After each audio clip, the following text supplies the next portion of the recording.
സ്വാഗതം ഇൻസൈഡ് ബൈറ്റ്സിലേക്ക്. കേരളത്തിൽ നിയമസഭാ തെരഞ്ഞെടുപ്പിന് മാസങ്ങൾ മാത്രം ശേഷിക്കെ കോൺഗ്രസ് തങ്ങളുടെ പ്രവർത്തനം വാർഡ് തലം മുതൽ തുടങ്ങിക്കഴിഞ്ഞു. പ്രത്യേകിച്ചും ഗ്രാമങ്ങൾ കേന്ദ്രീകരിച്ചാണ് പ്രവർത്തനം.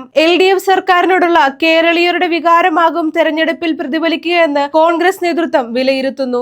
CPM നയങ്ങളിൽ പാർട്ടികൾക്കുള്ളിൽ തന്നെ എതിർപ്പുകളുള്ള സാഹചര്യത്തിൽ അത് ജനങ്ങളിലേക്ക് എത്തിക്കാനുള്ള ശ്രമത്തിലാണ് കോൺഗ്രസ് നേതൃത്വം. തെരഞ്ഞെടുപ്പിൽ കോൺഗ്രസ് അധികാരം പിടിച്ചില്ലെങ്കിൽ താൻ രാഷ്ട്രീയ വനവാസത്തിന് പോകുമെന്ന് കോൺഗ്രസ് നേതാവ് VD സതീശൻ വ്യക്തമാക്കിയിട്ടുണ്ട്. തിരുവനന്തപുരം, കൊല്ലം, പത്തനംതിട്ട, എറണാകുളം, ഇടുക്കി, കോട്ടയം, ആലപ്പുഴ, തൃശൂർ, കോഴിക്കോട്, കാസർഗോഡ്, പാലക്കാട്, മലപ്പുറം എന്നീ ജില്ലകളിൽ കോൺഗ്രസ് പ്രതീക്ഷ വെച്ച് പുലർത്തുന്നുണ്ട്. പ്രതിപക്ഷ നേതാവ് VD സതീശന്റെ മണ്ഡലമായ നോർത്ത് പറവൂരിലും ആലുവയിലും തുടർജയം തന്നെ നേടുമെന്നാണ് കോൺഗ്രസ് കണക്കുകൂട്ടുന്നത്. വോട്ട് ചോർച്ച തടയാൻ നേതൃത്വം മാസ്റ്റർ പ്ലാൻ തയ്യാറാക്കി തുടങ്ങി.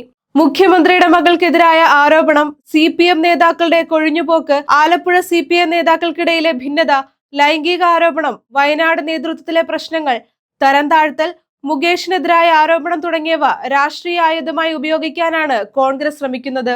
ഭരണകക്ഷിക്കെതിരായ ആരോപണത്തോടൊപ്പം പ്രതിപക്ഷമായി നിലകൊള്ളുമ്പോഴും നേതാക്കളും MLA-മാരും ചെയ്ത പ്രവർത്തന മികവും ജനങ്ങളെ ബോധ്യപ്പെടുത്തേണ്ടത് പാർട്ടിയുടെ ആവശ്യമാണ്. അതിനാൽ തന്നെ ഇതും ജനങ്ങളിൽ എത്തിക്കും. മൂന്നാം സ്ഥാനക്കാരായി തള്ളിക്കളഞ്ഞ BJP-യെ സൂക്ഷിക്കണമെന്ന മുന്നറിയിപ്പും ഹൈക്കമാൻഡ് നൽകിയിട്ടുണ്ട്. AICC ജനറൽ സെക്രട്ടറി KC വേണുഗോപാലിന്റെ നേതൃത്വത്തിൽ VD സതീശൻ, രമേശ് ചെന്നിത്തല, G സുധാകരൻ എന്നീ നേതാക്കൾ കൂട്ടായി മുന്നോട്ടു പോവുകയാണ്. കൂടുതൽ പൊളിറ്റിക്കൽ വീഡിയോകൾക്കായി ഇൻസൈഡ് ബൈറ്റ്സ് ചാനൽ സബ്സ്ക്രൈബ് ചെയ്യുക.